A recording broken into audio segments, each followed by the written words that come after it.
পাহাড়ে পাহাড়ে ত্রিপুরা সম্প্রদায়ের হাড়ি বৈশ্য উৎসব শুরু। এ বিষয়ে বিস্তারিত জানাতে আমাদের সঙ্গে যুক্ত হচ্ছেন সহকর্মী শাহরিয়ার ইউনুস। শাহরিয়ার, উৎসব ঘিরে কি কি আয়োজন চলছে?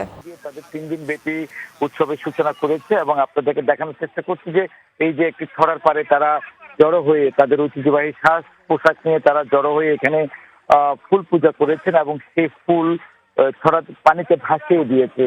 অর্থাৎ এর মধ্য দিয়ে তারা পুরাতন বছরের জড়ার জন্য থেকে যেমন বিদায় দিয়েছে তেমনি নতুন বছরের শুভকামনা প্রত্যাশা করছে এবং একই সাথে তাদের আজকে 3 দিনের উৎসব শুরু হয়েছে। আজকে যে উৎসবটি করছেন সেটা হচ্ছে হাড়ি বৈশু।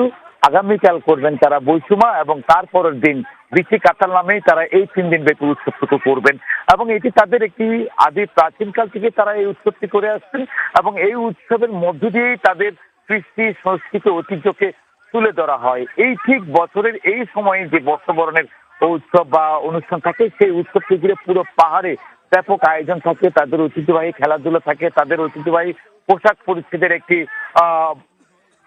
পরে তারা অতিথি আপ্যায়ন থেকে শুরু করে পাড়া মহল্লায় ঘুরে বেড়ান, সেটা আমরা দেখতে পাচ্ছি এবং পুরো এই উৎসবের সময়টিতে পুরো রঙিন আলোকিত হয়ে উঠে পার্বত্য জনপদ।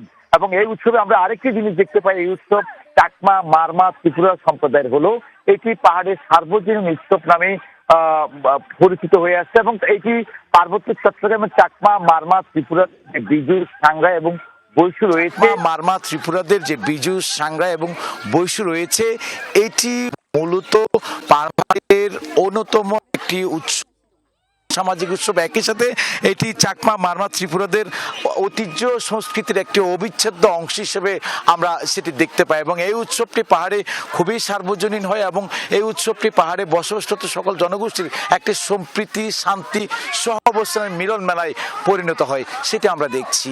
মারফি, পাহাড়িদের খুব সুন্দর আয়োজন দেখছিলাম আপনার মাধ্যমে। শাহরিয়ার, ধন্যবাদ আমাদের সঙ্গে যুক্ত হওয়ার জন্য।